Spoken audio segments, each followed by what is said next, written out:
7:15, a Wisconsin man's legacy lives on this morning after he made a positive impact with his farm toys in the 608. This is a follow-up to a story that Josh Sprider brought us back in 2021.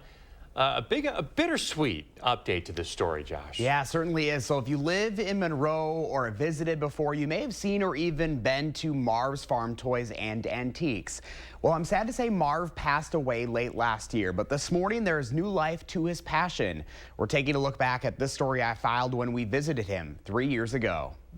I used to go deer hunting. Now I don't deer hunt. I hunt toys. You'll find Marvin Rufi living the dream. For me, it's living in heaven. The 77-year-old Monroe man is known for his store, Marv's Farm Toys and Antiques, in an alleyway off the historic downtown square.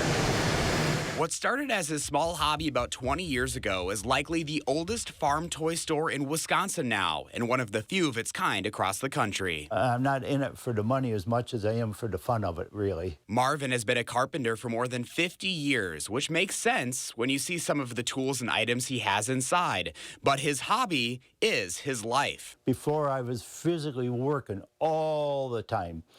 And I enjoyed doing that, but I never dreamt I would have something like this that I would enjoy this much. There isn't much you can't find here. So my grandpa had that same combine. Is that right? Yeah. From kids to adults' toys and even a few antiques, too.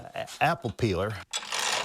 The high collectible ones, of course, get up in money, but I like them, so I figure, well, somebody else does too, and they do.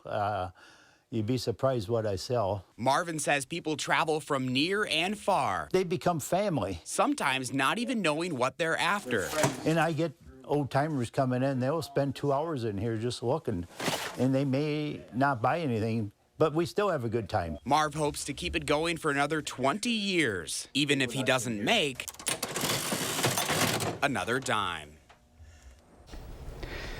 So Marv's daughter, Teresa, shared these images with me from Marv's funeral in November. She tells me Marv planned his entire funeral service, even lining up friends for a procession to the cemetery with, you can see the old farm equipment and antiques there. So as for Marv's Farm Toys and Antiques, Marv's friend Don Steiner is taking it over. He helped Marv out on Saturdays a lot, and I'm happy to report that they are going to be staying open on Saturdays, just like Marv has always been. So it's one of those things, you know, obviously he passed away, but his legacy still lives on in that community. Like, he made his mark, and look at the difference that he's still making. So he's obviously a staple in that community, but you said after you first did this story, lots of visitors started pouring in, and I want to take Zeke now too. Oh, it's so cool, and like just the way that, you know, obviously Monroe is a beautiful downtown square anyways, so much history there, but you go down this alleyway into, and it's just like you go into like a Disney World of farm toys. Like, there's a little bit of everything.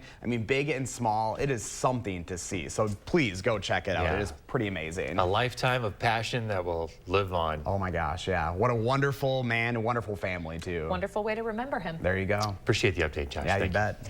Remember to let Josh know what inspires you in the 608. There's his handle on social media. Shoot him an email as well if you'd like to be featured.